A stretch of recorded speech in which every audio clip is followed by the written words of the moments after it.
संसार में ऐसे बहुत ही कम व्यक्ति हैं जो अपनी जिम्मेदारी को पूरी ईमानदारी से निभाते हैं, काम को समय पर पूरा करते हैं। ई श्रीधरन ऐसी ही विशेषताओं से युक्त हैं।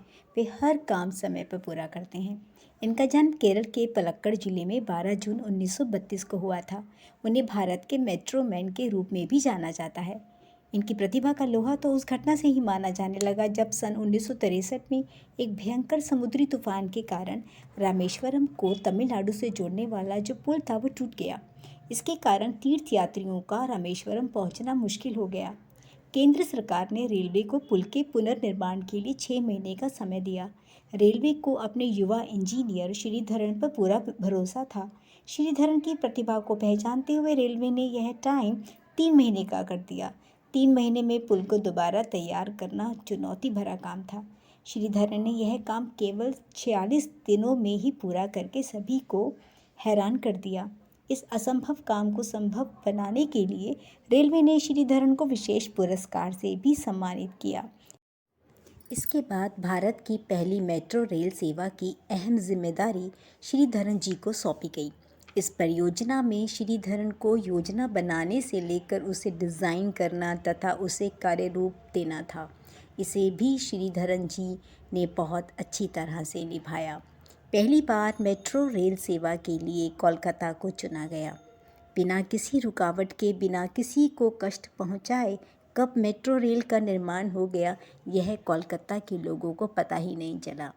यह श्रीधरन के कार्य करने की विशेषता थी। उनका मानना था कि कोई भी काम तभी सफल होता है जब उसे करने वाले के पास एक स्पष्ट सोच और दृष्टि होती है। इसके बिना सफलता की कल्पना भी नहीं की जा सकती। यही कारण है कि श्रीधरन जी ने अनेक परियोजनाएं निर्धारित समय से पहले और कम बजट में पूरी की। इसके बाद श्रीधरन जी को दिल्ली में मेट्रो रेल का जाल बिछाने की जिम्मेदारी दी गई। जनता को परेशानी ना हो, यह सोचकर श्रीधरन जी ने मेट्रो रेल का काम शुरू कर दिया। कहीं ऊपर से तो कहीं ज़मीन के नीचे से उन्होंने मेट्रो रेल का रास्ता तैयार किया। श्रीधरन जी के काम करने के तरीके की जितनी भी तारीफ़ की जाए वह कम ही है। उनका मानना है कि किसी भी काम की सफलता उसे करने वाले की योग्यता पर ही निर्भर करती है। श्रीधरन जी को उनकी अमूल्य सेवाओं के लिए कई राष्ट्रीय अंतर्राष्ट्रीय पुरस्कारों से सम्मानित किया गया है।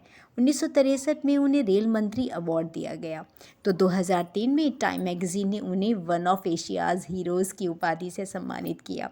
भारत सरकार ने सन 2001 में उन्हें पद्मश्री तथा 2008 में पद्म विभूषण से भी उन्हें विभूषित किया गया है। सचमुच श्रीधरन जी के व्यक्तित्व से कुशलतापूर्वक और समय के अनुसार काम करने की प्रेरणा मिलती है। किसी को परेशान किए बिना अपना काम समय में पूरा करना और काम के प्रति पूरी लगन रखना जैसी कुछ विशेषताएं श्रीधरन जी को विशिष्ट बनाती हैं।